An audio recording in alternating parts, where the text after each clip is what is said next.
right, good peoples. Bruce with Targeted Wealth Creation back with you at Group A, um, led by TSLY, the Group A Yieldmax funds. I'm back with my actuals versus estimates and then the yields, obviously. So let's start. How did I do? I had TSLY at 76 cents for my May estimate. And what was the actual? 76 cents. How about that?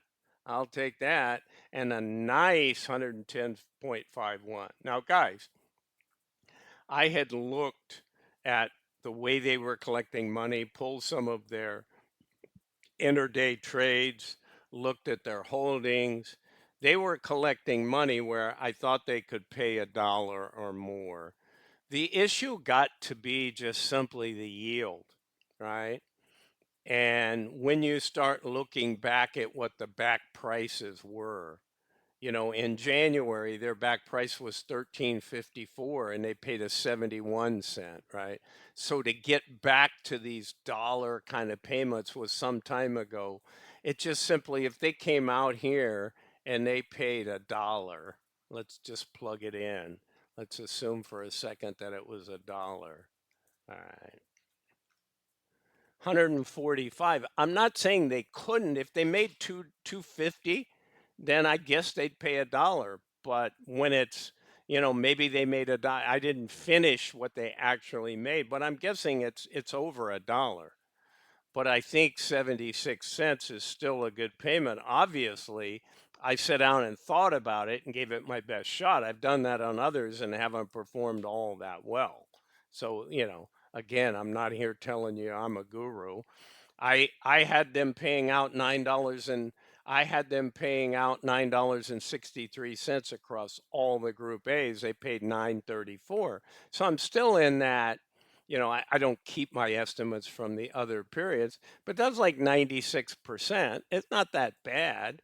There were clearly some I missed by a mile, but then there were a few I was right on. And the way it gets to 96, guys, is you go under some and over some, right?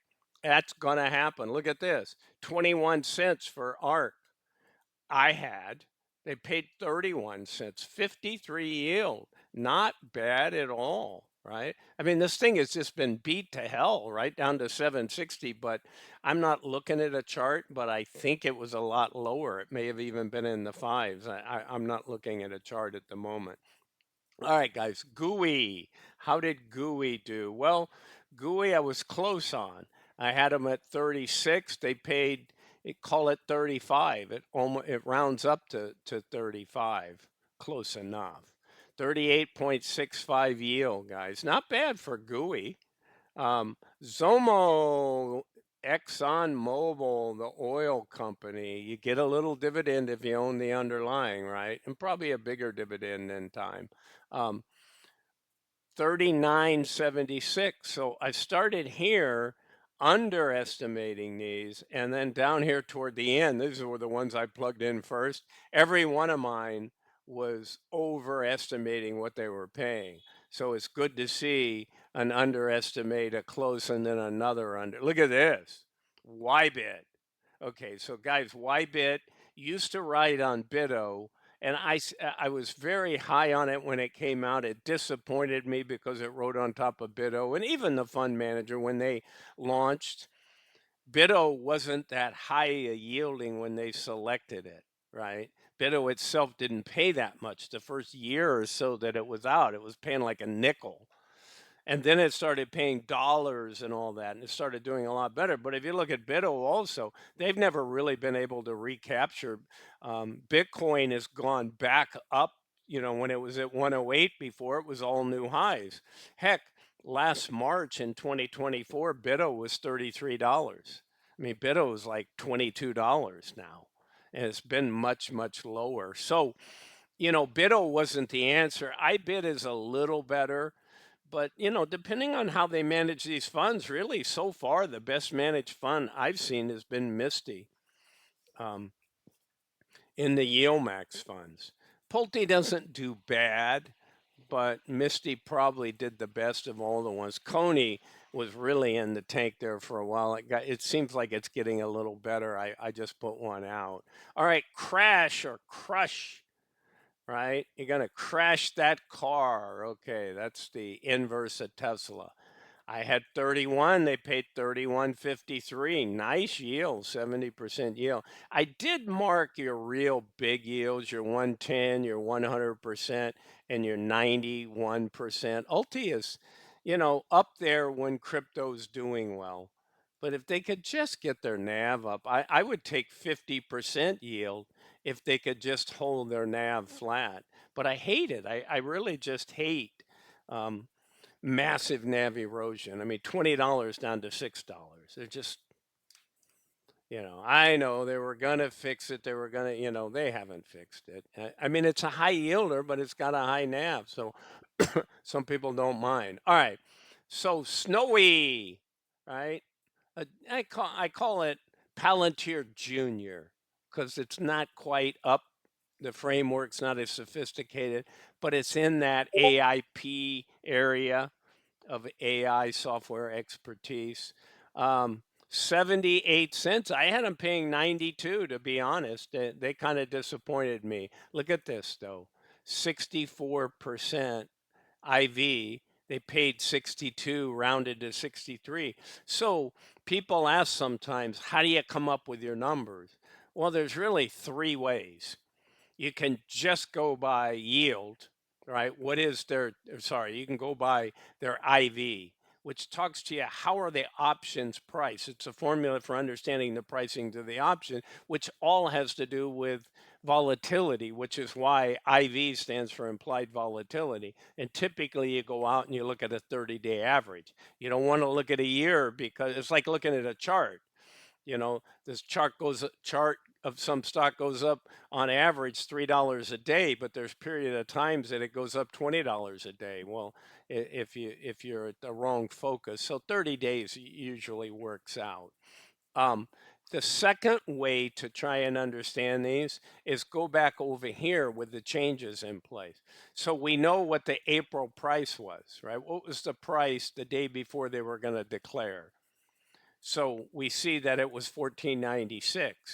And then we say, okay, well, the May price is 16.34. When you subtract those, say, oh my gosh, that's up $1.38, which based on this price is 9.22. It's almost up 10%.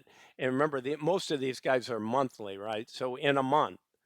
So when they're doing that, that tends to see that they're making money. Not always, right?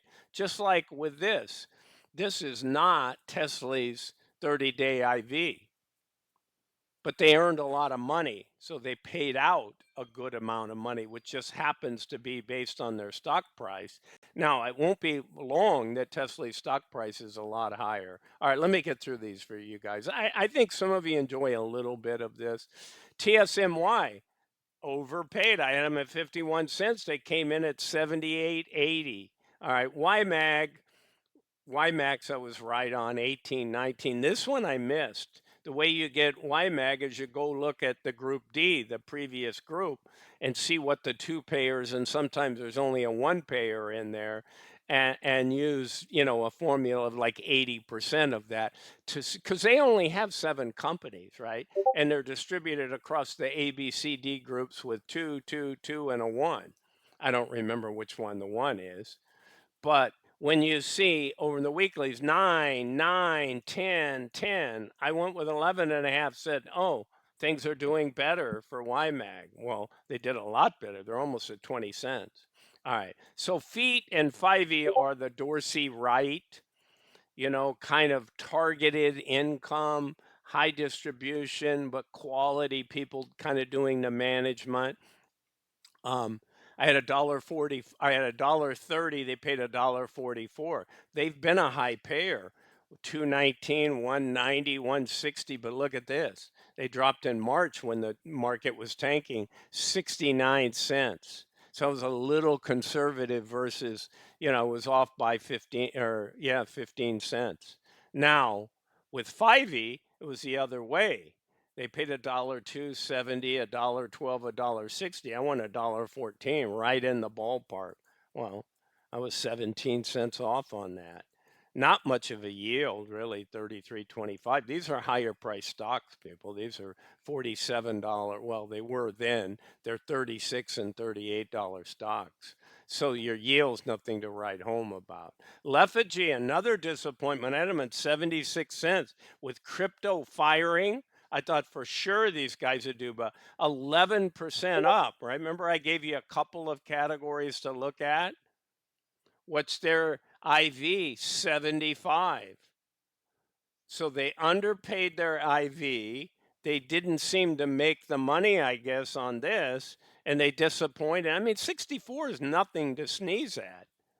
But when you had a 75, well, yeah, look at this, 47, 40, 43. So 3 out of the 4 weren't that great. They just paid a lot last month. All right, I'm going to finish them up. Gpty, 27 at 35. SDTY, 24. Qdiddy, 23. R Diddy 24, Ulti 10 on a nice yield, Ulti 10 and a half. I had him at almost 12. And Chippy, the chip SMH, right? The chip semiconductor, almost 40%. Paid 38. I had him paying 50. All right, guys. Hey, have a great, great day ahead. Again, Bruce with Targeted Wealth Creation. I'm not a financial advisor. This is not financial advice. Bye for now.